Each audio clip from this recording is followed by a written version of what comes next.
ओम। हाँ, कनेक्ट कर रहे हैं।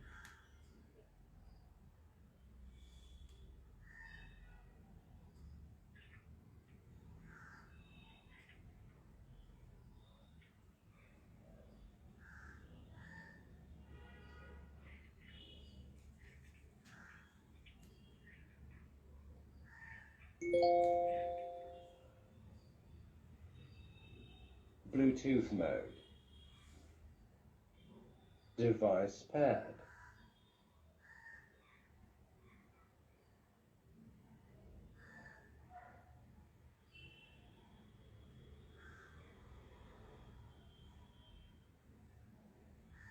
आवाज आ रही है आपको? नहीं, वो स्पीकर के थ्रू नहीं आ रही ना। अभी 1 मिनट, 1 मिनट, 1 मिनट, अभी करता हूँ, उसको सेट करता हूँ।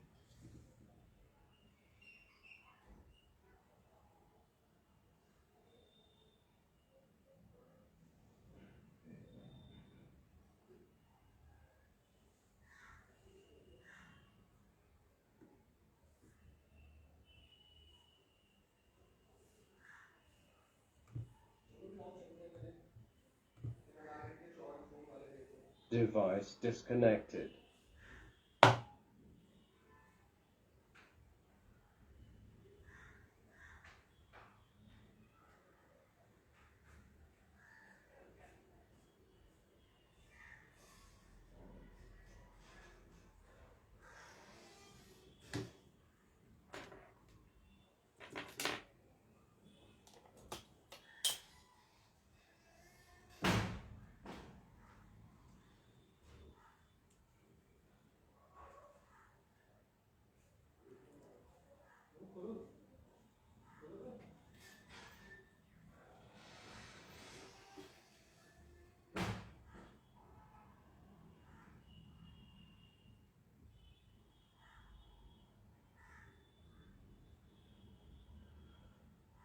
Device paired.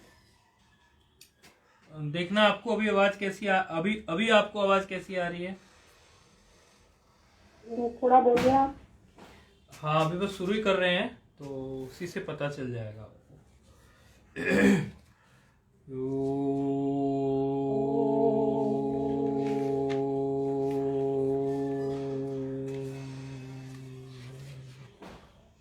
शुक्लां ब्रह्म विचार सार परमा आद्यां जगत् व्यापिनी वीणा पुस्तक धारिणीं भयदां जड्यन्धकारापहाम् हस्ते स्फाटिकमालिकां विदधतीं पद्मासने संस्थितां वन्दे तां परमेश्वरीं भगवतीं बुद्धिप्रदां शारदां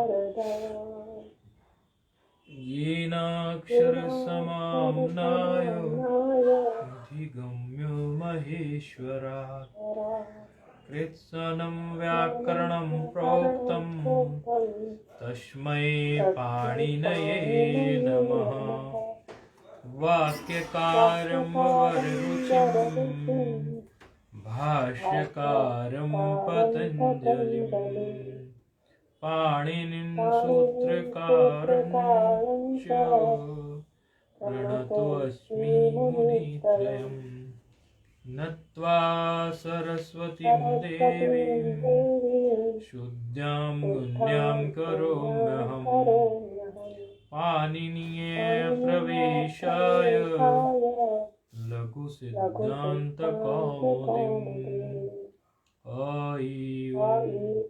रील ऋक् ए ओम ऐऔच हयवरट लण यमंगणनम झबय गणधश जगणधश खफ छट कथ चटतौ कपय शसस हरि माहेश्वराणि पुत्राणि। आवाज स्पष्ट आ रही फिर आपको? ये स्वामी जी एक तो जब ये मंगलाचरण होता है तो पहले की एक दो शब्द सुनाई देते हैं, फिर सुनाई नहीं देते। इसलिए वो पिछले वाले पाठ में मैं कंफ्यूज हो रही थी कि मतलब बंद कर दिया या चल रहा है। आज और जो आज भी मंगलाचरण ऐसे ही हुआ, हो आज रहा क्या हुआ? आज वाले मंगलाचरण में है, ड्रॉप हो जा रही है आपकी आवाज। पहले के एक दो शब्द सुनाई देते हैं, फिर सुनाई नहीं देता। और अभी जो आवाज आ रही है हमारी, अभी आपको आ रही है स्पष्ट? हाँ, ये कुछ इको हो रहा है फिर से। नहीं, अब बोलिए, अब बोलिए, आवाज साफ आ रही है? हाँ, अभी ठीक है। वो तो बीच में हम अभी लाइव चेक कर रहे थे, ये तो लाइव की आवाज इको से लगी, अदरवाइज तो आवाज आ रही है। एक सेकंड रुकिए, आप हम खुद लाइव चेक करें, अभी इको आ सकती है। हाँ, ये कुछ इको हो रहा है फिर से। ठीक, अब आप अब साफ आवाज आ रही है ना फिलहाल? तो एकदम अभी जी हाँ, जी हाँ, अभी ठीक है। एकदम अभी जो शब्द सेंटेंस बोला हमने, वो एकदम अभी वाक्य तो स्पष्ट आ रहा है ना? हाँ जी, हाँ जी। उसमें पता नहीं क्यों ऐसा हो जाता है। नहीं, वो उसकी गलती नहीं है। होता क्या है कि कई सारी डिवाइसेस कनेक्ट हैं, तो कई बार एक दूसरे का साउंड ऐसा हो जाता है, लेकिन हमेशा ऐसा नहीं होगा, कभी कभार ऐसा होगा, तो उसकी चिंता नहीं करनी है। तो इसीलिए अच्छा, ठीक है, लोग आगे बढ़ते हैं। जी। पूर्व के पाठ में हमारा चिंतन चल रहा था, इंगी रूपम हो गया था, अचुअंत्यादि टी पर हमारा चिंतन चल रहा था। और अचुअंत्यादि टी एक ऐसा संज्ञा सूत्र है जिस संज्ञा सूत्र में टी संज्ञा की गई है। तो टी संज्ञा का फल भी आप लोगों ने देखा, कुछ अगर नहीं देखा कुछ उदाहरणों में देखा, और कुछ उदाहरणों में आज भी देखेंगे। तो कुछ हम अभी टी संज्ञा आप लोगों से थोड़ी पूछने के लिए एक तो उदाहरण आप लोगों के सामने रख रहे हैं, जिसमें आप टी संज्ञा हमें बताएंगे कि किसकी जो है टी संज्ञा क्या, किस उस शब्द में टी क्या है। तो अभी एक दो शब्द हम लिख रहे हैं, आपको तो ऐसे ही बोल के ही बता देंगे, तो आपको पता चल जाएगा। अभी लिखते हैं। आप जो शब्द लिख रहे हैं मुझे बता दीजिए। हाँ, जो हम शब्द लिखेंगे वो आपको बोल के सुना।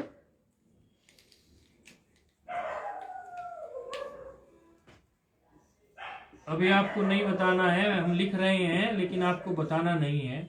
शब्द लिखा है हमने मनस धन ईशा। मनस में जो सा है वो हलंत है, मनस धन ईशा हमने लिखा है। आगे हम अगला शब्द लिख रहे हैं हल। हल में ला पूरा है, हलंत नहीं है। फिर से हम हल के बाद में ईशा ही शब्द लिख रहे हैं, ठीक वैसा ही ईशा। ईशा नहीं, ईश्वर वाला नहीं, ईशा, इस तरह का। अच्छा, फिर से हम लिख रहे हैं कुछ शब्द। वो शब्द है लांगल। लांगल, गंगा वाला अंगा बना के लिखना है, लांगल। ला भी इसमें हलंत नहीं है।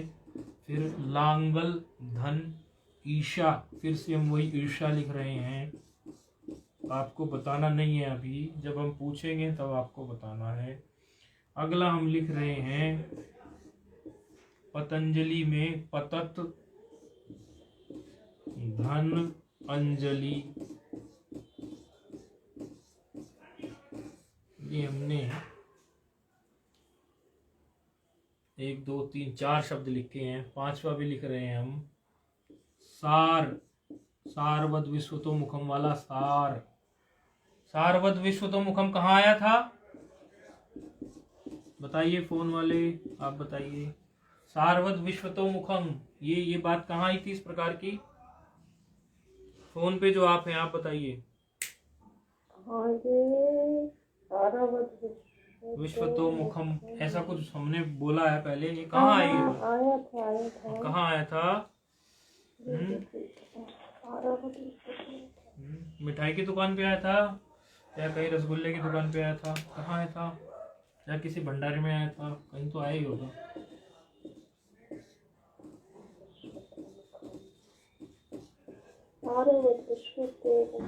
ऐसा कुछ आया था, हिंट करें? जी जी जी। अल्पाक्षरम असंदिग्धम सारवत विश्वतो मुखम, कहीं आई थी ऐसी बात? सूत्र का लक्षण ये इसी में आया है। कहाँ आया? ये सूत्र का लक्षण है। सूत्र किसको कहते हैं? आगे योग सूत्र ब्रह्म सूत्र पढ़ोगे तो भी तो सूत्र का लक्षण पता होना चाहिए। सारवत विश्वतो मुखम अल्पाक्षरम असंदिग्धम सारवत विश्वतो मुखम अस्तोवम अनवद्यम, ये बताए थे ना सूत्र के लक्षण। चलो अब महाराज आप बताइए, फोन वाले चुप रहेंगे। महाराज आप बताइए, इसमें मनस धन ईसा में ये रोज होता है ऐसा, एक बार को ये पावर ऑफ होता है। हालांकि हम इसको चार्ज करते हैं, लेकिन हो सकता है इसकी बैटरी परफॉर्मेंस गड़बड़ चल रही है या क्या, एक बार तो रोज हो ही जाता है।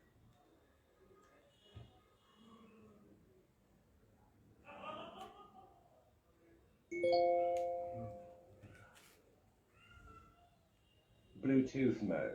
ये डिस्कनेक्ट हुआ है हमारा, फिर से कनेक्ट कर रहे हैं आपका फोन पे। धन्यवाद। हो गया। अच्छा, इसमें मनस धन ईसा में महाराज इसकी टी क्या है? मनस की टी बताइए, क्योंकि इससे सूत्र लगेगा। नकार के उत्तरवर्ती जो आकार है, ठीक है,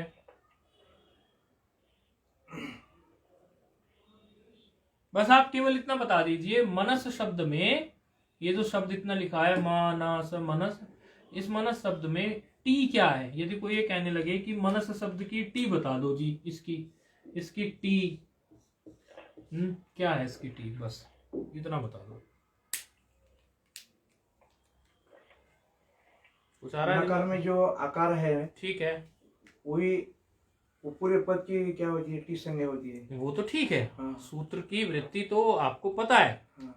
लेकिन उसका प्रयोग मतलब क्या है? उसका वृत्ति तो आपको याद है, टी क्या है इसकी? इस शब्द की कोई ये पूछने लगे कि भाई हमारे पास एक ऐसा शब्द है जो शब्द है मनस, उस शब्द की हमें टी बता दो आप। अच्छा, जो फोन पे है वो बताएंगे।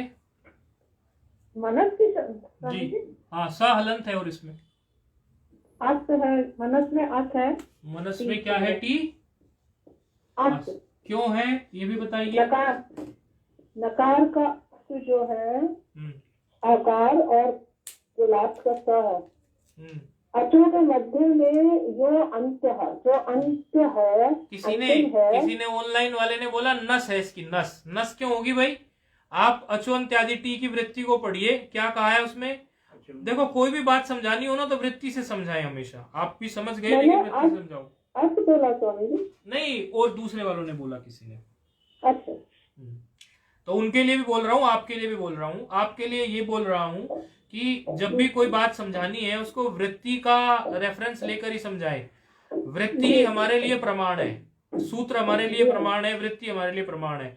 तो वो क्या कह रही है? अचाम मध्ये यो अंत्यः स आदिर्यस्य तत् टी संयम स्यात्। वो कह रही है अचाम मध्ये, टी संज्ञा फाइंड आउट करने का तरीका, इसको कैसे प्राप्त करेंगे? अचाम मध्ये, अचो के बीच में या अचो में जो बहुत सारे अच हो सकते हैं एक शब्द में, बहुत सारे अच, लेकिन उन अचो में यो अंतः, जो अंत वाला अच हो, यो अंतः, जो अंत वाला अच हो, फिर क्या हो? स आदिर्यस्य, वह जिसके आदि में हो। एक तो वो अंत वाला अच हो और वो आदि में हो किसी के। स आदिर्यस्य, वो आदि में हो जिसके। तट उस शब्द समुदाय की, उस पूरे शब्द समुदाय को टी कहते हैं या उसकी टी संज्ञा होती है। तो इसमें मनस शब्द में मां में आ भी एक अच है, ना में आ भी एक अच है, और सा में आ है नहीं क्योंकि ये हलंत है। तो दो अच हमें इसमें मिल रहे हैं, मां में आ और ना में आ। तो इन्होंने क्या कहा? अचो में जो अंतिम अच, अचो में अंतिम अच क्या है? ना का आ, और वो हो आदि में जिसके, किसके आदि में है? सा के, सकार के आदि में है। तो इसका मतलब उस अंतिम अच से लेकर और उसके आगे तक जो कुछ भी होगा उस पूरे शब्द समुदाय की टी संज्ञा होती है। होगी। होगी। तो अस अस जो है इसकी टी है। अब अगला उदाहरण है जिसमें हलंत नहीं है, हल हल धन ईशा। हल धन ईशा में क्या टी होगी महाराज?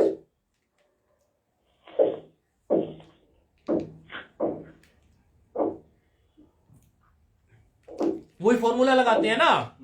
उन्होंने कहा देखो इसमें भी दो अच हैं, हा में आ एक अच है, ला में आ एक अच है। अंतिम अच कौन सा है महाराज? अंतिम अच वही है, लकार में आकार। लकार में आकार। तो एक तो आ ले लो, और वो है किसके आदि में? कुछ है ही नहीं आगे कुछ नहीं है, हाँ। तो जब कुछ आगे नहीं होता तो उसके लिए एक नियम दिया गया है, एक परिभाषा दी गई है, एक उक्ति कही गई है। क्या कहा कि देवदत्तस्य एक पुत्र सैव ज्येष्ठ सैव कनिष्ठ। देवदत्त का एक ही बेटा है तो फिर उसी को ज्येष्ठ मान लेंगे, उसी को कनिष्ठ मान लेंगे, छोटा मान लेंगे। तो इसके आगे कुछ है नहीं, तो यही है बस आदि में, और यही है अंत में, आ ही आदि में। तो इसकी केवल टी क्या रह गई? आ। अब लांगल में आप बताइए टी क्या है इसकी? इसमें भी हलंत नहीं है। लकार उतरते जो आकार है। हाँ तो क्या हुई टी? वही टी है, आकार है। आकार। पकड़ा गई ना बात? हाँ। अब किसी की भी टी निकाल सकते हैं ना हम। हाँ। इस पतत में आप बताइए फिर टी क्या है? पतत में बताइए फिर। जो हलंत तकार है उससे पूर्व में जो तकार है उससे आकार। हाँ पूरा टी बता दीजिए आप सीधा सीधा मुझे इसकी पतत में टी क्या है? अत। अत। बहुत बढ़िया, बहुत सुंदर, बहुत बढ़िया प्रभु, ये ऐसे ही होगा बस। सार में टी बता दीजिए, सार शब्द में। अर। नहीं अर क्यों होगा? रा में पहले या है तो आगे जाने की जरूरत ही नहीं है भाई। जो अजंत शब्द हो ना, अजंत शब्द में तो सीधा वो आ ही हो गया। यदि कोई हलंत हो तो उससे पहले का एक अच और ले लो, देखो एक मोटी बात, वो वृत्ति घट जाएगी। तो टी निकालने का हमने फॉर्मूला सीख लिया। इसलिए अब कभी भी आपसे कोई किसी भी शब्द को दे दे, आप माना कैलाश एक नाम है, कैलाश एक नाम है, उसकी टी क्या है कैलाश नाम की? सकारा हलंत है।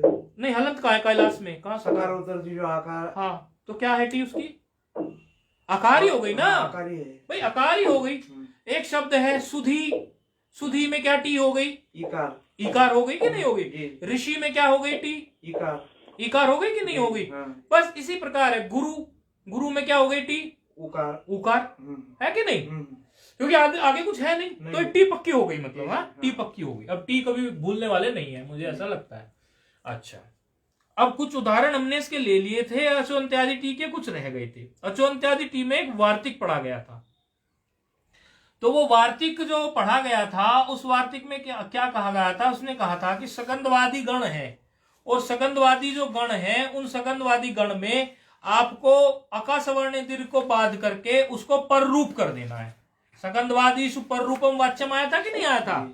तो सकंदवादी सुपर रूपम वाच्यम का मतलब ये था कि ये जो सकंदवादी गण है, इस सकंदवादी गण में यदि कोई आ जाए और आपको दिख तो रही है, सामान्य रूप से जो हमने उदाहरण उठाए थे, दिख तो रही है आपको क्या? अकासवर्ण दीर्घ संधि स्पष्ट दिख रही है, लेकिन अकासवर्ण दीर्घ संधि को बाध करके आपको क्या समझना चाहिए इसमें कि ये सकंदवादी गण है, और सकंदवादी गण है तो हमें यहां पर यह समझना चाहिए कि ये पररूप होगा। ठीक है ना, इसमें पररूप होगा, क्योंकि अकासवर्ण दीर्घ तो क्या कहता? वो तो दीर्घ करा देता, और दीर्घ करने से हमारा रूप जो था वो अनिष्ट बन जाता। हमारा पूरी की पूरी जो प्रक्रिया है लघु सिद्धांत कौमुदी की, वो ये है कि हम कभी भी कोई भी रूप अनिष्ट नहीं बनने देते, भले उसके लिए हमें कोई नया सूत्र खड़ा करना पड़ जाए या कोई नया जो है वार्तिक खड़ा करना पड़ जाए, लेकिन हम कभी भी अनिष्ट रूप हम कभी भी खड़ा नहीं, अनिष्ट रूप हम कभी भी नहीं बनने देते। तो ये था हमारा सकंदवादीषु पर रूपम वाच्यम के लिए। और उन्होंने ये एक और बात कही थी, इसमें टी का प्रयोग किया था, क्योंकि टी संज्ञा हो गई, तो टी संज्ञा करने के लिए फिर कैसे उसका हम वो निकालेंगे? तो जो सीधे सीधे हमारे अजंत वाले रूप थे, अजंत वाले रूप में तो हमने चलो पर रूप कह दिया सीधे सीधे, लेकिन जिनमें टी इस प्रकार से कुछ हो तो टी संज्ञा समझाई, तो सीधे सीधे है ही नहीं। वास्तव में टी और परवर्ण, टी और परवर्ण जो आएगा उन दोनों के स्थान पे पर रूप करना था। किसी की भी टी ले लो, जैसे हमने अभी तक जो उदाहरण किए थे वो उदाहरण हमने ये किए थे इसके पहले मतलब पूर्व के पाठ में हमने यहां तक उदाहरण कर लिए थे, शकंदुहु, करकंदुहु और कुलटा, ये 3 उदाहरण किए थे ना हमने।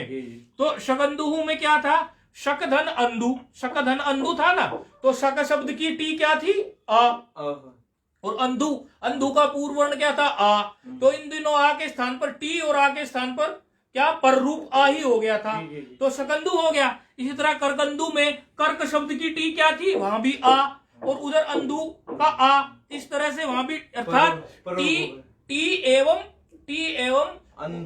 हाँ, टी एवं उस जो वर्ण हमारा पर में आया है, टी तो हो गया पूर्व, टी तो हो गया पूर्व वर्ण, पूर्व वर्ण या पूर्व शब्द समुदाय भी होता है, कई बार पूर्व वर्ण ना होके पूर्व शब्द समुदाय, क्योंकि अब जब हलंत वाले हम देखेंगे उदाहरण, तो उसमें खाली एक वर्ण नहीं है, उसमें तो जैसे यहां देखा हमने मनस में अस है टी, तो पूरा अस जाएगा, पूर्व और पर के स्थान पर जब हमें रखना है तो पूरी टी जाएगी। वो एक इत्तेफाक था, वो एक कॉन्सिडेंस था कि शकंदु में केवल आ ही टी थी, क्योंकि अजंत में केवल वही होती है, लेकिन हलंत में जो टी है, हलंत में टी थोड़ी शब्द समुदाय है, तो वो पूरा शब्द समुदाय ही जाएगा।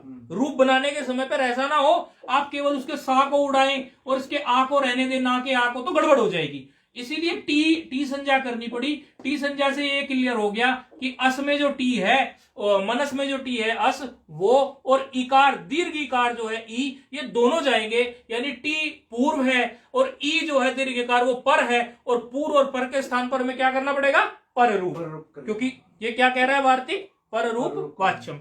अच्छा, हम एक एक चीज जैसे लेके चल रहे हैं, संज्ञा सूत्र लिया या कोई नई चीज खड़ी हो गई वो लिया, तो उससे संबंधित हम कुछ परिभाषाएं भी लेते हुए चल रहे हैं। तो अभी वार्तिक यहां पर आ गया, तो वार्तिक की क्या परिभाषा है वो भी हम नोट कर लेंगे। वार्तिक कहते किसको हैं तो वो भी नोट कर लेंगे। अभी हम इनको पहले बोर्ड, अभी वार्तिक की अभी लिखाएंगे, पहले ये संधि हम कर लेते हैं, क्योंकि अभी लिखी हुई है, फिर इनको मिटा के कोई लाभ नहीं है। फिर वार्तिक की, क्योंकि वार्तिक की परिभाषा हमने शायद लिखाई नहीं है। लिखाई क्या वार्तिक की अभी तक? नहीं लिखाई, वार्तिक की नहीं लिखाई ना, तो वार्तिक हमेशा आते हैं, वार्तिक की भी लिखेंगे। अभी ये उदाहरण ले लेते हैं। उदाहरण है मनस धन ईशा, ये जो हमने बोर्ड पे लिखा है मनस धन ईशा। ये मनस धन ईशा में पूर्व और पर के स्थान पर रूप होना है। तो पूर्व में क्या है हमारा, पूर्व में हमारा है अस, अस है, मतलब पूर्व और पर यानी पूर्व टी, यानी इसके अस और इसके इकार के स्थान पर क्या होगा, पर रूप। और पर रूप भी क्या है, ये ई ही पर रूप है, तो यही हो जाएगा। तो रूप क्या बन जाएगा, ये तो ऐसा रह गया अब, क्योंकि अस तो चला गया और इसकी जगह ये आ गया, दोनों की इसकी उसकी जगह ये, और ये क्या यहाँ ऐसे आ गया, सही है ना। तो बस फिर रूप क्या बना, मनीषा, इस प्रकार ये बना, ये रूप बन गया। अब इसमें एक होता है हलीशा। तो कई लोग ऐसा करते हैं कि हलीशा को ऐसा तोड़ते हैं जैसे मनस तोड़ा उसको भी हलस धनीशा तोड़ दे, नहीं, वो तो अलग अलग शब्द होते हैं। इधर प्रातिपदिकी मनस था तो उसके अनुसार टूटा, तो हलस धनीशा में हलस नहीं, हल धनीशा टूटता है, हलस धनीशा नहीं टूटता। तो अगला रूप है हलीशा, तो उसको भी ये उदाहरण के तौर पे बता रहे हैं, आपकी उसमें पुस्तक में नहीं होगा, ये लघु सिद्धांत में, ये उदाहरण के तौर पे बता रहे हैं पक्का करने के लिए। इसमें टी क्या है, आ, और पर रूप, पर में वर्ण क्या है, ई, तो दोनों के स्थान पर रूप क्या हो गया, ई। तो क्या रह गया, इस तरह से हल तो हलंत रह गया अब, क्योंकि ये आ गया इसका निकल के, और इसके स्थान पर और इसके स्थान पर दीर्घ इकार आ गया, और शाह है ही हमारा। तो फिर क्या रूप बन गया इस तरह से, हलीशा, ये रूप बन गया। अच्छा, एक रूप लेते हैं पतंजलि। पतंजलि है हमारे इसमें नहीं है, पुस्तक में नहीं है, कोई बात नहीं, ये अन्य शास्त्रों में इन्होंने बताया हुआ है, तो उसको भी ले लेते हैं, क्योंकि पक्का हो जाएगा फिर। क्योंकि पतंजलि में ये टी वाला आ गया ना, ये पतत है और ये अंजलि है।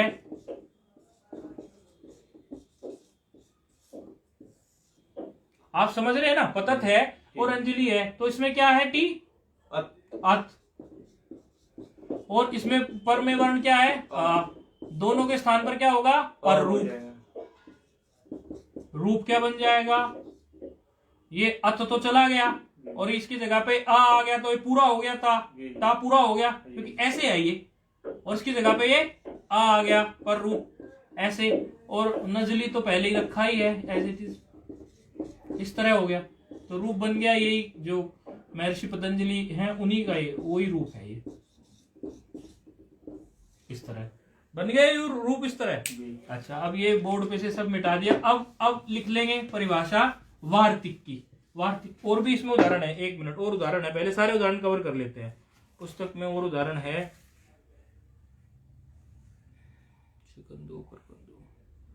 और है नहीं उदाहरण इसमें, या कहीं टिप्पणी में तो नहीं है। आपके स्वामी जी लांगल धन ईशा लिया था। उसको भी ले सकते हैं, लांगल धनीशा लिया था उसको भी वैसे ही बना लो, लांगलीशा हो जाएगा, लांगलीशा हो जाएगा। वो तो इसका मतलब क्या होता है? लांगलीशा का मतलब होता है लांगल धनीशा, मतलब जो खेत में हल चलाते हैं ना, जी सर। तो हल का जो डंडा होता है ना बीच में, उसको कहते हैं हल। नहीं होता हल खेत में? जी हाँ जी हाँ, हाँ, वही। उसी को कहते हैं, हल के डंडे को। और फिर ईशा साथ में जोड़ो। हाँ जी, ईशा, हाँ, उसको लांगल ईशा बन जाएगा रूप।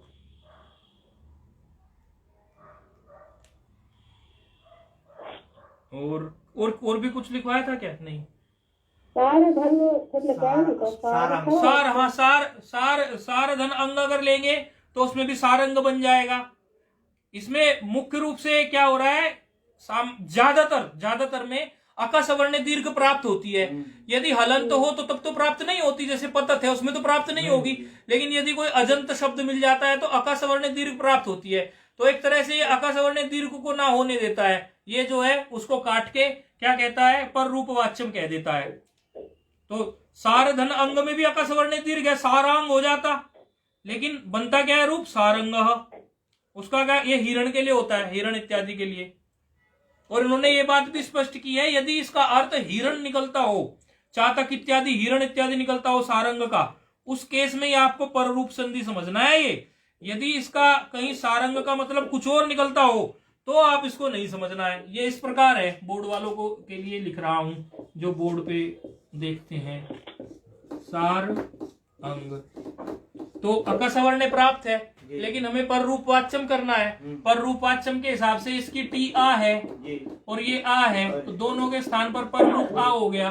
तो ये सा रंग, क्योंकि रा छोटा था, ये ऐसे और ये ऐसे आ गया ये, और अंग तो हमारा पहले से ही है, तो सारंग हो गया।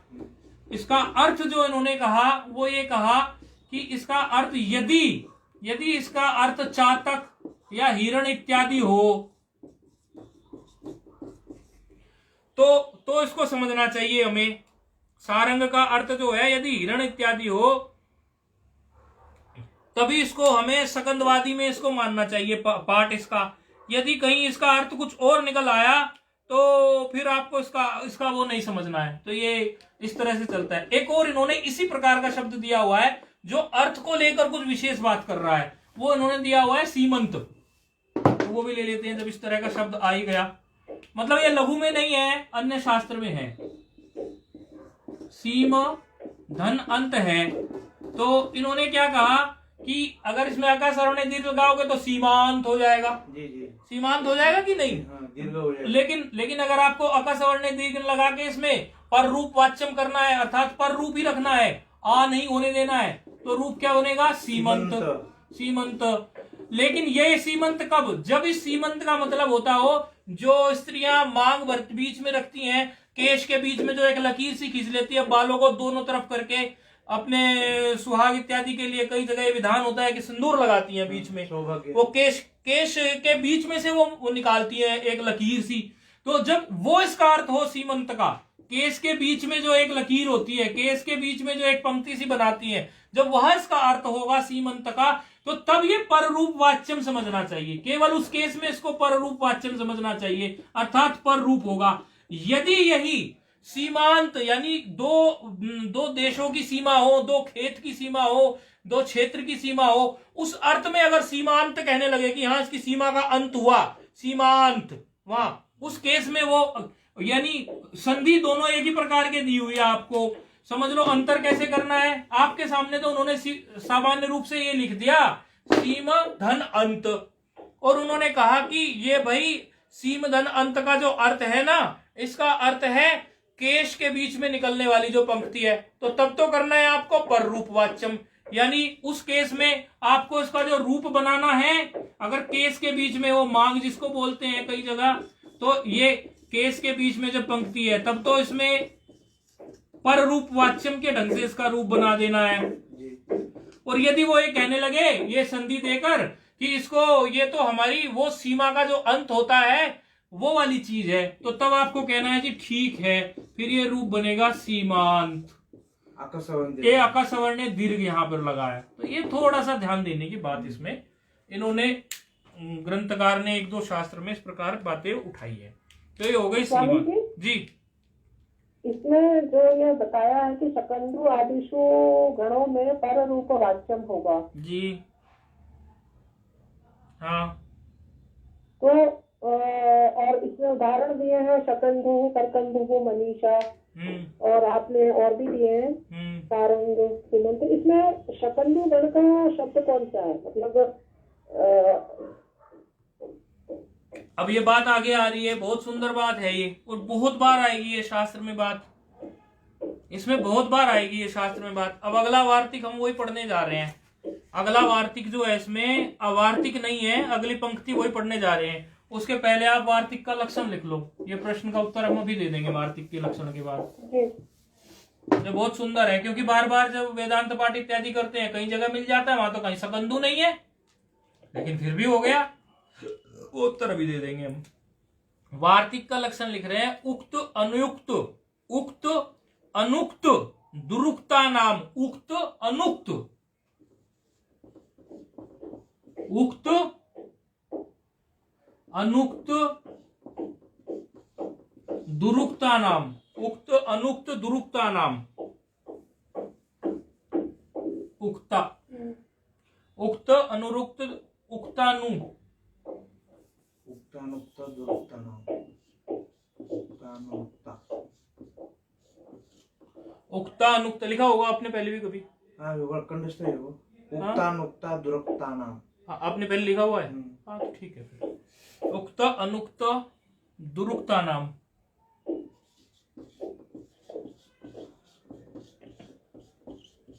उक्त अनुक्त दुरुक्ता नाम, ये वार्तिक का लक्षण है।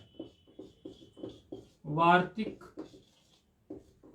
लक्षण हर जगह लगता है, कहीं भी कोई भी वार्तिक है किसी भी शास्त्र में, हर जगह यही वार्तिक का लक्षण है। कोई कहने लगे वार्तिक होता क्या है, तो आपको समझ में आना चाहिए, उक्त अनुक्त दुरुक्ता नाम चिंता यत्र प्रवर्तते, चिंता यत्र प्रवर्तते, उक्त अनुक्त दुरुक्ता नाम चिंता यत्र प्रवर्तते तम ग्रंथम वार्तिकम प्राहु।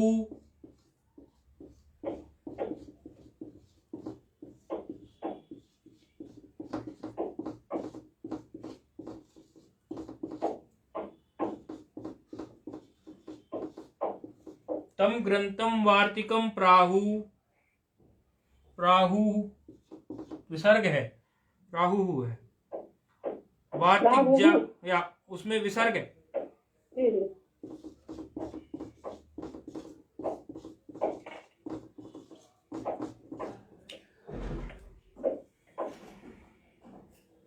विचक्षणाः, वार्तिक या विचक्षणाः। दोबारा बोल दीजिए। हाँ हम उसको उच्चारित कर रहे हैं, पूरा उच्चारित कर रहे हैं, लिखने के बाद पूरा उच्चारित कर रहे हैं, उसकी चिंता नहीं करें आप।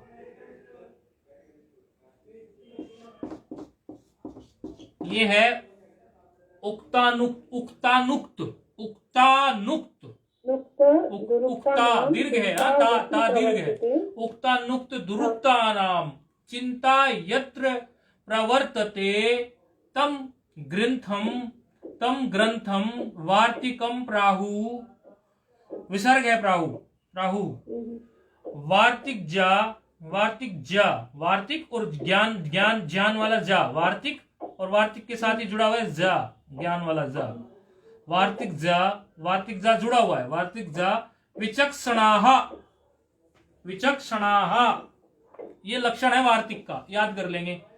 कभी फिर हम ये बोलने लगे बीच में, जैसे आज सूत्र के लक्षण में बोला था कि ये कहीं आया क्या, तो किसी दिन हम उठा के बोल देंगे चिंता यत्र प्रवर्तते, सुना है कहीं, फिर आपको होगा नहीं ये तो सुनाया तो है, पता नहीं कहा या ये कहने लगे उक्त युक्त उक्तानुक्त दुरुक्ता नाम सुना है कभी, तो ये माइंड में होना चाहिए कि हाँ उक्त अनुक्त दुरुक्ता नाम, उक्त की और अनुक्त की और दुरुक्त की जहां चिंता होती हो, जहां चिंतन होता हो, ठीक से फिर तात्पर्य निकालते हो उस चीज का, उसमें फिर उसको वार्तिक कह देते हैं, तम ग्रंथम, उस ग्रंथ को वार्तिक कह देते हैं। तो ये वार्तिक आया है, वार्तिक हमने पढ़ा है अभी। और वार्तिक के आगे फिर आपके उस प्रश्न का उत्तर आएगा कि इसमें शकंदवादी गण कौन से हैं स्वामी जी, ये जो आपने बताए, क्योंकि ये बात तो शकंदवादी पर रूपमवाद लिख लिया था आपने, लिखना फिर से लिखा, मिटा दो ना।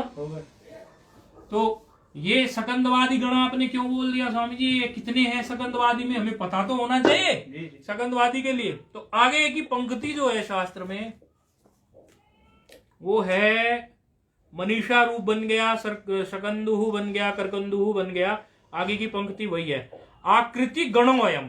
आकृति गणोयम आपने देखा है ना, अभी आकृति गणोयम के अर्थ में ही सब छिपा हुआ है। गण क्या होते हैं, आकृति गणों का ही अर्थ है ये, उसी को समझा रहे हैं और इसी में उत्तर भी है। गण क्या होते हैं, दो प्रकार के होते हैं। एक गण होते हैं निश्चित निर्धारित, एकदम निश्चित होते हैं, निर्धारित होते हैं पूरे, एकदम कह दो कि फिक्स हो गया जी, क्लोज्ड हो गया जी, बिल्कुल बंद हो गया जी एकदम, ये तो क्लोज्ड हो गया, अब इसमें इससे ज्यादा कुछ नहीं है, ये तो जी फिक्स्ड हो गया जी बिल्कुल। और दूसरे जो गण होते हैं, गण का मतलब क्या होता है, ग्रुप। गण का मतलब क्या होता है, कोई समूह, समुदाय, कोई समूह। आजकल की भाषा के हिसाब से समझाने की कोशिश कर रहे हैं, बहुत लोग समझते नहीं है इसको। गण का मतलब होता है कोई भी समूह, तो एक तो निश्चित समूह हो और दूसरा होता है थोड़ा अनिश्चित जैसा सा होता है वो, उसमें उसके जो उस गण में जो उसके सदस्य हैं वो निर्धारित नहीं होते। तो ये आकृति गणोयम का मतलब ये है कि ये निर्धारित नहीं है गण, ये सकंदवादी जो गण हैं ये निर्धारित नहीं है। इसमें आप ये नहीं कह सकते वेद में और लोक में कि इसमें 400 शब्द हैं, इसमें 100 शब्द हैं, इसमें 50 शब्द हैं, ये नहीं कह सकते आप। जैसे सर्वादी गण है, सर्वादी गण, आगे सर्वादी गण जिन्होंने पढ़ा होगा जंत पुरलिंग में एक सर्वादी गण होता है, वो निश्चित है, उसमें ये निश्चित है कि सर्वादी गण में ये आएंगे जो सूत्र के गण में दिए हुए हैं। लेकिन ये जो है ये एकदम अनिश्चित है। आकृति गणोयम का मतलब यही है कि ये इसमें कितने भी हो सकते हैं, जितने हमने पढ़ाए हैं सिर्फ उतने नहीं, शकंदु, करकंदु, मनीषा, करकंदु, पतंजलि, ये सब नहीं, खाली ये अनलिमिटेड जैसे हैं। तो इसलिए वेद में और लोक में जब भी किसी रूप की व्यवस्था नहीं बन रही हो कि ये रूप हमारा ठीक से आकाश अवर्ण दीर्घ से तो व्यवस्था बैठ नहीं रही है, तो समझ लेना चाहिए कि उसको शकंदवादीषु पर रूप वाच्यम, अर्थात ये उसी के सिद्धांत से, उसी वार्तिक के सिद्धांत से इसको भी शकंदवादी गण में तुरंत एंट्री मिल गई है। बात समझ में आई आपके फोन पे जो ये है, इसका मतलब ये अनलिमिटेड मामला है इसका। तो उसके एग्जाम्पल भी देते हैं, जैसे एक वेद में एक शब्द आया मार्तंड, सूर्य के लिए आता है मार्तंड, आपकी लघु में भी लिखा हुआ है। ये मृत धन अंड होता है, बाद में उसमें समास होके वो मार्तंड बनता है। तो ये मार्तंड एग्जैक्टली कैसे बना है, बिल्कुल ठीक, इस पर दृष्टि मत डालना क्योंकि इसमें कुछ और सूत्र है आगे के। लेकिन इसको अगर आप देखो तो ये कुछ इस प्रकार है, मृत धन अंड, इसका जो मूल बन रहा है तो देखने में आएगा प्राय सामान्य रूप से ये शकंदवादी गण से में भी नहीं लग रहा है कि चलो भाई मृतांड बन जाना चाहिए आकाश अवर्ण दीर्घ से, लेकिन बनता है ये क्या, मृतंड, सूर्य के लिए होता है। फिर मृतंड में कुछ और सूत्र लग के वो ये मार्तंड जो आपको दिया है वो है, वो सूत्र आप भविष्य में पढ़ेंगे, उसमें कुछ ज्यादा फिर प्रत्यय प्रयोग होंगे, गी उसमें आ जाएगा, अण प्रत्यय उसमें आ जाएगा, अन्य सूत्र उसमें आ जाएंगे, समास का उसमें घटन हो जाएगा। तो ये जो लघु में दिया हुआ है मार्तंड, वो बिल्कुल वो तो ऐसे बनेगा। लेकिन ये मार्तंड का बोधन इन्होंने आकृति गणोयम को समझाने के लिए किया कि जब ये वेद में और जब ये हमारे शास्त्र में प्रयुक्त है तो होना तो चाहिए था ये मृतांड, लेकिन ये मृतांड ना होके तो मृतंड बन रहा है, और ये सकंदवादी सा भी नहीं लग रहा है देखने में। तो उसका बोधन करने के लिए उन्होंने ये कहा कि भाई आप ये समझ लो, आकृति गणोयम ये कह रहा है कि ये बिल्कुल अनलिमिटेड सा मामला है। जब भी किसी की व्यवस्था नहीं बैठ रही हो तो आपको समझना चाहिए सकंदवादीसु पररूपम वाच्यम। ठीक है, ये है इसकी कहानी। ये गण जो है सकंदवादीसु अनिश्चित सा है, इसमें कोई प्रॉपर वो नहीं है कि इसमें 10 ही सदस्य होंगे या 20 ही सदस्य होंगे। ये सूत्र का पूरे का दलिया था। ये सूत्र हो गया हमारा अचुअंत्यादि टी, जिसमें हमने सकंदवादीसु पररूपम वाच्यम पर ध्यान दिया, और जहां भी व्यवस्था नहीं बैठ रही हो, ये लगता हो कि यहाँ तो अकसवर्ण दीर्घ होना था, तो वहां अपने आप दिमाग लगा के सकंदवादीसु पररूपम वाच्यम से सेटिंग बैठा लेना। ठीक है, अब चलते हैं अगले सूत्र की ओर। स्वामी जी तच्चटेरा है, किधर है ये सकंदवादीसु पररूपम वाच्यम के बाद में। अच्छा, तच्चटे, वो उनको टे टी संज्ञा के लिए बोला ना, तच्चटे, तत् तत् तत् च टे टे टी संज्ञा के लिए तच्चटे बोला ना, टी संज्ञा के लिए। इधर बोला ना तट्टी संज्ञा, तच्चटे है, मतलब उनकी जो टी संज्ञा है, उनकी टी संज्ञा को भी लेकर आपको पररूप करना है। तत्त टे है मतलब, तत्त मतलब उसकी, टी संज्ञा उसकी टी संज्ञा को लेकर भी आपको पररूप वाच्यम ही लगाना है। जैसे पहले जो हमने इसमें रूप देखे थे, तो उसमें कुछ रूप ऐसे हैं जिस रूप में हमें टी संज्ञा की कोई खास जरूरत पड़ती नहीं है।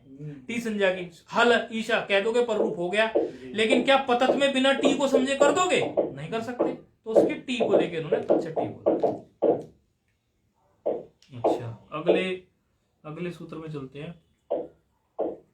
ओमांगोश्च, ओमांगोश्च। अब ये सूत्र भी बहुत बढ़िया है। सूत्र तो सारे ही बढ़िया लगते हैं जब पढ़ लेते हैं कोई बुरा लगता ही नहीं। लेकिन ये है कि कई कई सूत्र को ऐसी सी बात कह जाते हैं जो हृदय को और थोड़ी छू सी जाती है। इसमें थोड़ा भगवान का थोड़ा विशेष मंत्र सा आ जाता है, इसीलिए भी हमें याद सा रह जाता है।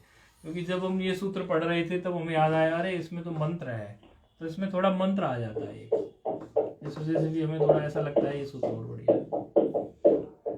उसी क्रम से चलेंगे। एक मिनट, किसी का मैसेज आया है, कुछ पूछना तो नहीं चाह रहा है। सकंदवादी समझ में नहीं आया, ऐसा किसी का प्रश्न आया है। शकंदवादी का मतलब ये है, ये जो शकंदु, आपको सिर्फ इतना समझना है कि यह एक ग्रुप का नाम है, यह एक समूह का नाम है शकंदवादी।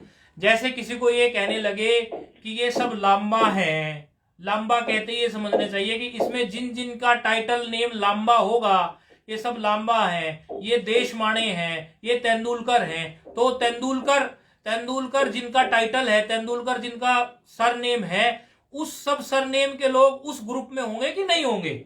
इसी तरह से सकंदवादीशु का मतलब ये हो गया कि ये शकंदु नाम का एक गण है। गण मतलब समूह है, समूह मतलब ग्रुप है। उसमें आपको हमेशा पररूप समझना चाहिए। उसमें आपको ये नहीं करना चाहिए कि आप अकसवर्णे दीर्घ लगा दें। यदि उस गण का कोई सदस्य है, ये एक गण है, गण माना ग्रुप, उस ग्रुप का कोई सदस्य है और वो संधि कार्य के लिए आकर खड़ा हो गया, तो वहां आपको अकसवर्ण दीर्घ ना लगा के आपको पररूप संधि कर देनी चाहिए।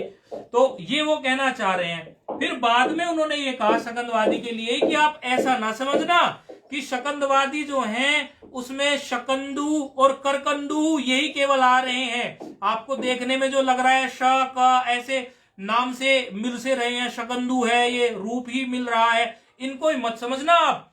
बहुत से ऐसे शब्द हैं जिन शब्दों को, क्योंकि ये जो गण है इसका कुछ निर्धारण नहीं है, इसका ऐसा निर्धारण नहीं है कि इसमें आपके 10 ही सदस्य होंगे या 15 ही सदस्य होंगे या 20 ही शब्द होंगे या 25 ही शब्द होंगे, इसमें अनिश्चित है।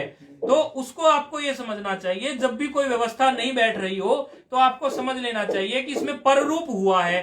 पररूप हुआ है पूर्व और पर के स्थान पर। जब पूर्व और पर के स्थान पर पररूप हुआ है तो ये पररूप केवल और केवल अष्टाध्यायी में पररूप करने का इस तरह से अकासवर्णीय दीर्घ को बाध करके पररूप करने का केवल एक ही सूत्र है, और वो सूत्र है हमारा, वो वार्तिक है हमारा सकंदवादीषु पररूपम वाच्यम। तो उससे उसकी व्यवस्था कर लेनी चाहिए। ये इस प्रकार है। बाकी फिर भी समझ नहीं आएगा तो और थोड़ा चिंतन करना पाठ के बाद में, और फिर से बता देंगे हम, तो उसमें कोई ऐसी बात नहीं है।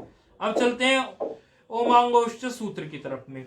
सबसे पहले हमारा वही क्रम है जो हम क्रम लेके चलते हैं, उसी क्रम से हम चलते हैं। इसको कैसे, इसका है ओमांगो एक पद है और चा एक पद है, दो पद हैं इसमें। ओमांगो एक पद है और चा एक पद है, दो पद हैं इसमें।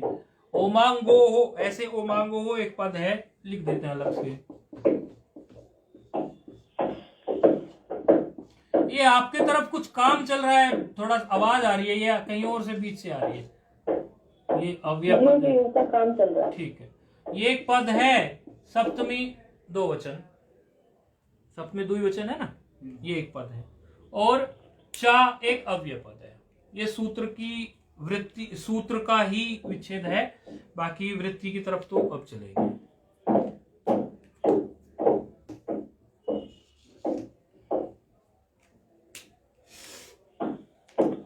अच्छा, इसकी वृत्ति क्या कहती है? वृत्ति कहती है, अच्छा इसमें और भी अनुवृत्ति आ रही है अन्य सूत्रों से। आद गुणा से आत की आ रही है, आद गुणा सूत्र से। सूत्र की वृत्ति को बनाने के लिए अन्य जगह से पद ले लिया करते हैं, ये बात आप समझ ही गए थे। तो आद गुणा से इसमें आत की आ रही है, और सूत्र उसी तरह से पूर्व प्रयोग के एक पूर्व प्रयोग के अधिकार में है। ये भी एक पूर्व प्रयोग का अधिकार यहां भी चला आ रहा है, तो पूर्व प्रयोग भी इसमें प्रयोग हम कर सकते हैं और एक भी इसमें प्रयोग कर सकते हैं, क्योंकि एक पूर्व प्रयोग के अधिकार में है। और जो भी सूत्र एक पूर्व प्रयोग सूत्र के अधिकार में होंगे, उन सूत्रों में आप, अगर आपको आवश्यकता है सूत्र की वृत्ति का अर्थ ठीक से घटित करने में, तो आप एक शब्द भी ले सकते हो और पूर्व प्रयोग भी ले सकते हो। ये बात आप लोगों को बताई थी। अच्छा, तो एक पूर्व प्रयोग का भी यहाँ पर अधिकार चल रहा है। एक पूर्व प्रयोग का अधिकार भी यहाँ पर चल रहा है। और यहाँ पर जो है एंगी पर रूपम से भी वृत्ति आ रही, अनुवृत्ति हो रही है पर रूपम की। एंगी पर रूपम,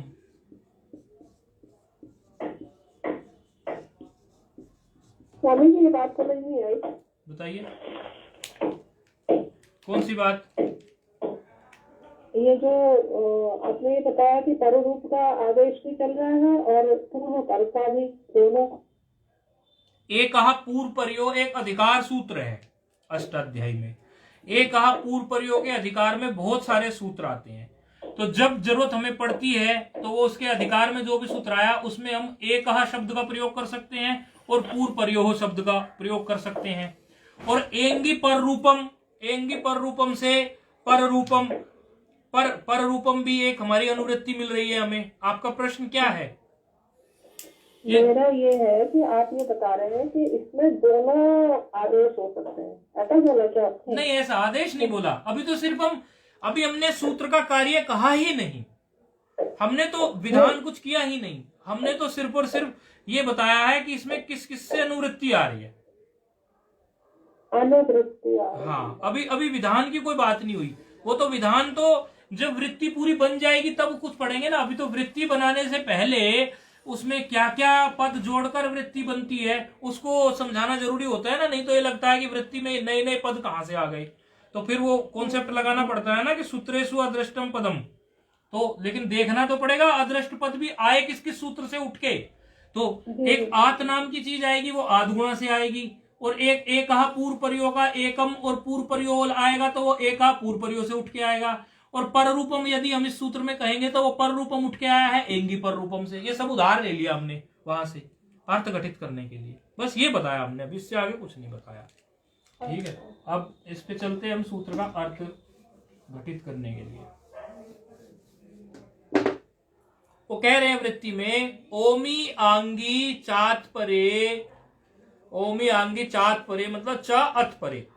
ओमी आंगी चात परे मतलब ओमी और आंगी से परे, ऐसे कहा ना, ओम ओम से और आंग से, ओम से और आंग से परे, पर रूपम एकादेशः स्यात्, ये कहा है उन्होंने। कहते हैं कहीं भी अवर्ण से परे अगर आपका ओम आ जाए और आपका अवर्ण से परे ही कहीं पर आंग आ जाए, अवर्ण से परे, अवर्ण कहां से आया, ये आत जो वृत्ति आई थी उसी से अवर्ण हो गया। तो अवर्ण से परे अगर आपका ओम आ जाए या आंग शब्द आ जाए, या तो ओम शब्द आ जाए या आंग शब्द आ जाए अवर्ण से परे कहीं, तो पूर्व और पर के स्थान पर एक पररूप ही आदेश हो। बात तो पररूप की चल रही है, पररूप का ही जिक्र चलता आ रहा है पिछले कई सूत्रों से। एंगी पररूपम से ये क्रम शुरू हुआ था हमारा, ये पररूप ही कराता आ रहा था। एंगी पररूपम में भी हो गया, अचोन्त्यादि टी में भी हो गया पररूप वाच्यम से, अब ओंगा ओमांगोष्ठ में भी पररूप की बात कर रहा है। तो पररूप तो आपको समझ में आ गया होगा, पररूप में तो कोई डाउट होना नहीं चाहिए। अब ये किस शर्त बदल रही है, वहां अवर्ण से परे कुछ था, यहाँ अवर्ण से परे को और एक आंगी को। जो तरीका है वो होगा ओम और आंग अगर परे हो तो पूर्व और पर के स्थान पर पररूप आदेश हो जाए। ये एक स्थिति आके सूत्र की खड़ी हो गई है कि ओम परे हो या आंग परे हो। उसके लिए फिर इन्होंने उदाहरण दिया है, उदाहरण दिया है इन्होंने शिवायोम नमः। हम लिख रहे हैं उदाहरण को, उदाहरण से थोड़ा समझ में आ जाएगा।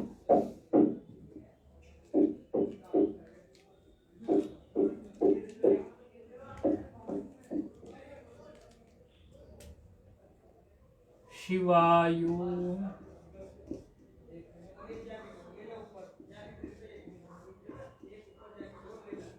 ऐसा एक उदाहरण है। इसको जब तोड़ते हैं हम तो क्या रहता है, कैसे ये ऐसा बना है, क्योंकि लघु सिद्धांत कौमुदी में आप देखते हैं कि संधि करके लिखे रहते हैं और उसके सूत्र को समझने के लिए हमें वो विच्छेद करके लिखना पड़ता है और फिर उसकी संधि दिखानी पड़ती है, तब वो सूत्र हमारी पकड़ में आता है। तो शिवायोम नमः ये है क्या, वैसे शिवायोम नमः जो ये लिखा हुआ है, ये लिखा कैसे हुआ है, तो ये पहले है इसमें शिवा, शिवाय, धन, ओम और नमः तो खैर आगे है, ये इसको भी ले लेंगे बाद में। अब आप देखना ओम नमः शिवाय को व्याकरण पढ़ने के बाद आप और किस प्रकार कह सकते हैं तो ओम नमः शिवाय को आप व्याकरण पढ़ने के बाद और कैसे कह सकते हैं। तो शिवाय ओम नमः ऐसे रूप है, शिवाय ओम और नमः ऐसे है रूप। अब हम केवल पहले शिवाय और ओम की बात कर लेते हैं, नहीं तो कंफ्यूजन खड़ा हो जाएगा, नमः को बाद में छेड़ देंगे। अच्छा, शिवाय में यकार के आगे अवर्ण है कि नहीं है, अवर्ण मिल गया है। और अवर्ण से परे ओम मिल गया कि नहीं मिल गया, अवर्ण से परे ओम मिल गया। तो अवर्ण से परे ये ओम मिल गया, तो ओम का फिर पर रूप में क्या होता है, पर रूप में क्या होता है कि पूर्व और पर के स्थान पर वही हो जाता है कि नहीं। तो पर रूप में तो पूरा का पूरा जो है इन्होंने ओम लिया है, पूरा का पूरा ओम है पर रूप में। ओम का ओ ना उठा लेना खाली, ओम का ओ ना उठा लेना खाली, यहां गलती हो सकती है। पूरा हमें ओम ही उठा लेना है पर रूप। तो आ के स्थान पर और ओम के स्थान पर ओम होगा तो क्या बनेगा, जरा बनाना, शिवाय ये ऐसे, और इसका हम ओम उठा लेंगे,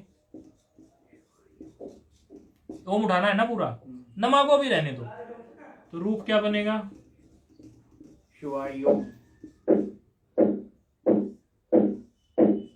कुछ इस तरह हो गया जी, कुछ इस तरह हो गया ना। अच्छा, इन्होंने क्या दिया है इसमें, हाँ शिवायोम हो गया, और इसके शिवायोम के परे में फिर क्या है, ये नमः भी है, नमः भी तो है। तो ये यहां से शिवायोम नमः से बाद में ये कहां चला जाएगा, ये मकार अगर बाद में हलंत होता है तो मनुस्वार क्या कहता है, अनुस्वार करता है, अनुस्वार करता है कि नहीं करता। तो ये कैसे हो जाएगा, ऊपर नीचे शायद वो दिखता नहीं, थोड़ा ऊपर ही लिखते हैं, कई बार वो बोलते हैं भाई। पहले तो ये कुछ इस तरह बना रूप, शिवाय ऐसे, ठीक है। और बाद में नमः हमारा है ही। फिर हमारा यहाँ एक मोनुस्वार सूत्र होता है, जिसने पढ़ा है बहुत अच्छा है, नहीं पढ़ा तो चिंता मत करना। ये मकार को अनुस्वार बना देता है, यहाँ ले आएगा ये मकार को। और नमः ये है ही हमारा। तो ये तो हो गया इसका लघु सिद्धांत कौमुदी का ये रूप। और यदि आप और थोड़ा सा आगे बढ़ जाओ, और थोड़ा सा आगे बढ़ जाओ, तो इसमें फिर आप देखोगे कि यदि जिसने पढ़ा है उसके लिए, जिसने नहीं पढ़ा है वो यहीं तक रोक सकता है इसको, क्योंकि ये रूप है हमारा इसमें, इससे आगे जाने की जरूरत नहीं है। लेकिन अगर थोड़ा और संस्कार के लिए लो तो यहाँ एक और सूत्र लग सकता है। यहाँ तो लगा दिया हमने मोनुस्वार,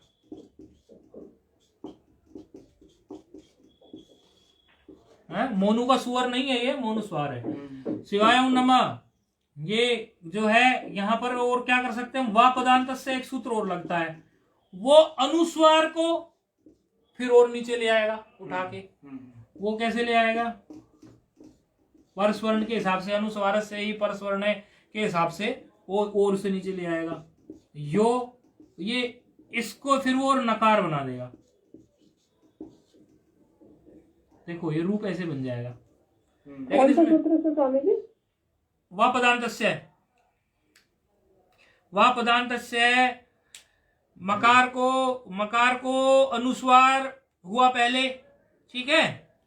मकार था ना, ओम में जो माँ है हलंत माँ, उससे तो वो अनुस्वार हो गया। वो शिवायो नमः आपके लघु में लिखा होगा, आप देख सकते हैं, शिवायो नमः ये बन गया। यदि इससे अगर एक स्टेप और आगे बढ़े, जरूरी नहीं है लेकिन अगर बढ़े तो अगला फिर एक और सूत्र प्रस्तुत हो जाता है। उसकी शर्तों के हिसाब से फिर वो जो आपको अनुस्वार है वो अनुस्वार नीचे उतर के आधा ना यानी कि हलंत ना बन जाता है, तो वो शिवायोन नमा हो जाता है। वो आप उसकी चिंता ना करें, वो तो हमने ऐसे ही बता दिया, शिवायोन नमः है। एक प्रश्न है स्वामी जी। जी बोलिए।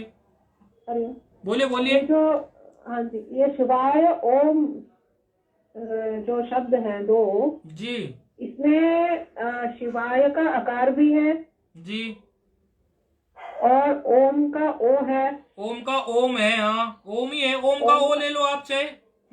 ओम का ओ है, तो इसमें वृद्धि रेची भी लग सकता है। वृद्धि रेची लगेगा कि आध गुणा लगेगा, ये आप बताइए मुझे। वृद्धि रेची लगना चाहिए कि आध गुणा? प्रश्न तो आपने ठीक किया, लेकिन वृद्धि रेची लगाऊं कि आध गुणा लगा? लग तो दोनों सकते हैं, लेकिन ये वो हो गया अपवाद सूत्र वृद्धि रेची। एच में जा रहा है ना ये, क्या आध गुणा तो अच के बारे में बोल रहा है, ये एच है वृद्धि रेची में। ठीक है, बिल्कुल ठीक है, फिर आपने सही पकड़ा। तो फिर तो ये अपवाद सूत्र हो गया ना? जी हाँ, तो ये तो शिवायो भी तो हो सकता नहीं, हो सकता था यदि ये सूत्र ना बना होता, अपवाद सूत्र। जब अपवाद सूत्र बन जाता है तो फिर अपवाद सूत्र के अनुसार कार्य करना पड़ता है ना। ये अपवाद सूत्र ने क्या कहा कि मैं तो भाई आपसे ये नहीं कह रहा कि आप पूरे एच प्रत्याहार की बात करो, मैं तो केवल आपसे ये कह रहा हूं केवल ओम मुझे दे दो, ओम।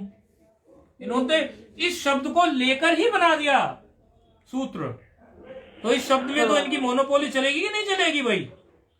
ये बनाया इनकी आपसी जो है मनमानी चलेगी कि नहीं? मोनोपोली कहते हैं महाराज मनमानी को, तो इनकी मनमानी चलेगी कि नहीं चलेगी? जब ओम बांग गोष्ठ सूत्र ही इन्होंने केवल ओम शब्द को लेके ही बनाया है कि नहीं? ओम शब्द पर्टिकुलर के लिए। हाँ, फिर इसीलिए तो बात आई पकड़ में। बात तो सही है, सूत्र तो बहुत सारे प्रस्तुत हो जाएंगे, लेकिन ओम शब्द को लेकर तो उनकी यही मोनोपोली चलेगी कि नहीं चलेगी? तो इस तरह से ये बना शिवाय नमः।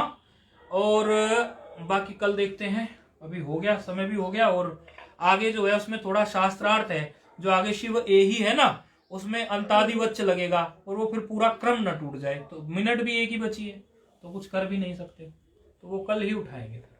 अभी उठा लेंगे तो उसमें थोड़ा शास्त्रार्थ है, उससे कई बार विद्यार्थी समझने में पता नहीं चलता, अलग अलग विद्यार्थी की बुद्धि अलग अलग है, हो सकता है आप एक ही बार में कैच कर जाओ।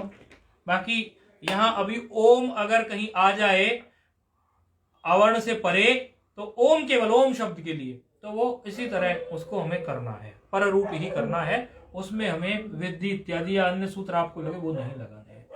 ओम पूर्णमदः पूर्णमिदं पूर्णात् पूर्णमुदच्यते पूर्णस्य पूर्णमादाय पूर्णमेवावशिष्यते। ओम शांति शांति। आज तो आपको स्पष्ट आवाज आई ना इस पे फोन पे? जी हाँ जी, ये पता देखो ये इसमें फिर से थोड़ा सा वैसा हो जाता है, वो कभी कभी होता है, कभी कभी होता है। अब आपको आने की अनुकूलता नहीं पड़ती, जब आपको ऐसा लगे बहुत दिक्कत हो, आप बीच में आपको समय दिया हुआ है, आपकी अनुकूलता से आके आप पूछ सकते हैं, बाकी आपको फोन पे भी कोई, ठीक है, चलो ठीक।